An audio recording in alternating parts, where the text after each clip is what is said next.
ভূত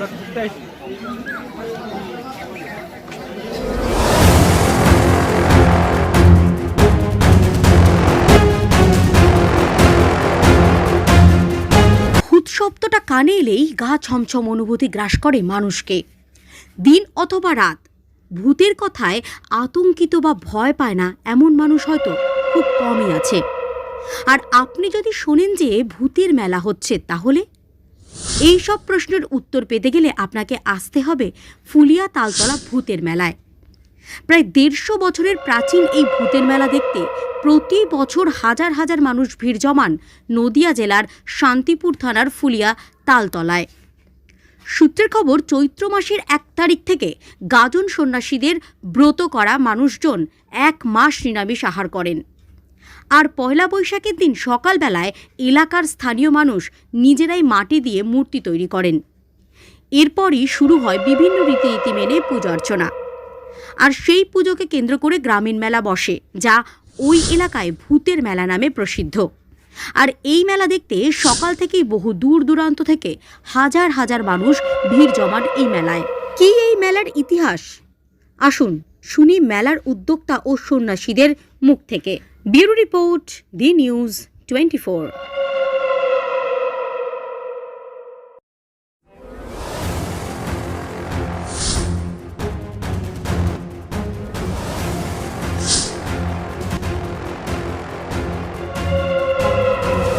আমরা বাপ কাকাদের জ্যাঠাদের মুখে শুনেছি এটা পূর্ব বাংলায় প্রায় 150 বছর আগে, এখনকার থেকে 150 বছর আগের থেকে হতো।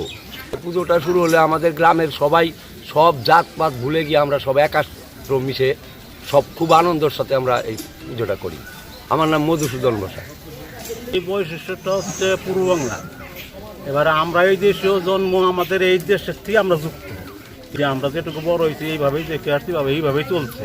এইভাবে 1 মাস যারা মেন মূল সন্ন্যাসী বা যারা সুন্দম, যারা মেন ঢাকি, তারা 1 মাস নিরামিষ করে। আমার নাম ননিগোপাল বসা। এই মূর্তিটা সারা বছর ঝড় বৃষ্টিতে ধুয়ে যায়।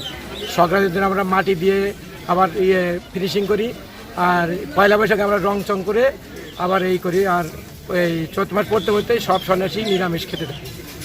নীলকমল বসা। ভূত পূজা হচ্ছে শিবের গাজনের, শিবের পূজা উপলক্ষে তার যে শিষ্য, তার মানে ভূত প্রেত ইত্যাদি শিবের শিষ্যদের মধ্যে অগ্রগণ্য আর কি, তাদেরকেও মাঝে মাঝে ডাকা হয় এবং বিভিন্ন আঙ্গিকে তাদেরকে পুজো করা হয়। আমার এখন 77 বছর বয়স, তো বংশ পরম্পরা এটা চলছে।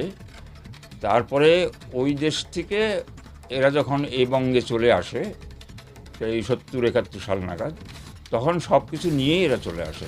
শুরু করে ওই এখানে আসার পরে 2-1 বছর পরেই এরা এখানে আবার শুরু করে। পুজোও হয়, শিবের পুজো হয়, ভূতের পুজো হয়, এবং পয়লা বৈশাখে ভূতের মেলা হয়।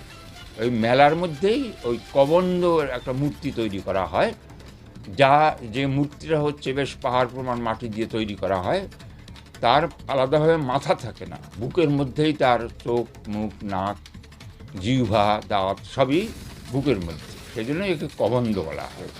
এরা এসছে 68-তে, তারপরে 2-3 বছর পর থেকে শুরু হয়েছে এখানে। কবন্দের পুজোটা একটু বিশিষ্ট, কারণ এটা রামায়ণের গল্প থেকে আনা হয়েছে। এই কবন্দের রূপকল্পনাটা, এটা রামায়ণের, যেমন বাল্মীকি রামায়ণেও আমরা রাজশেখর বসুর অনুবাদে পাচ্ছি এই কবন্দকে। সেখানে তার নাম ছিল দনু, আর কৃত্তিবাসী রামায়ণে আছে কুম্ভক বলে নাম। দুজনেকেই রাজা বা রাজপুত্র বলা হয়েছে, এবং তার খুব অহংকার ছিল, রূপের অহংকার, বিশেষ করে রূপের অহংকার এবং শক্তির অহংকার। সে ইন্দ্রের সঙ্গে যুদ্ধ করতে গিয়েছিল, যখন ইন্দ্র তাকে বজ্র মেরে তাকে মেরে ফেলেনি, কিন্তু ওই মাথাটাকে বুকের মধ্যে ঢুকিয়ে দিয়েছে, যার জন্য তার আলাদা কোনো মাথা নেই, বুকের মধ্যেই চোখ, নাক, কান সবই, মুখ টুক সবই বুকের মধ্যে। কেউ ভূতেদের মধ্যে শক্তিশালী হিসেবে মনে করা হয়, এবং এর আশীর্বাদ পেলে অপদেবতার হাত থেকে রক্ষা পাওয়া যায়। তার জন্য সেইটা নিয়েও বহু মানুষ আসে, এখানে পুজো দেয়। সকাল থেকেই প্রায় লাইন পড়ে যায়, মেয়েদের বিশেষ করে। এই আর